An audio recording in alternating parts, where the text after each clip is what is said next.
সবাই একসঙ্গে না এলে করা যাচ্ছিল না, একটু বিলম্ব হয়েছে, তার জন্য আমরা ক্ষমা প্রার্থী। তার মানুষের প্রতি আমি কৃতজ্ঞতা থাকবো, প্রত্যেকটা মানুষের প্রতি আমি দায়বদ্ধতা থাকবো। আমার মায়ের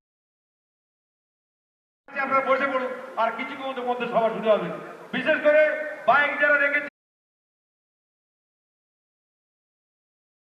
উপস্থিত থাকবেন মন্দিরবার বিধানসভার মাননীয়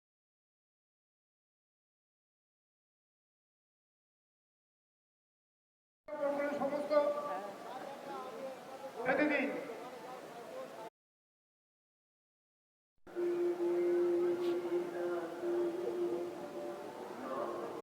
তুলে হবে।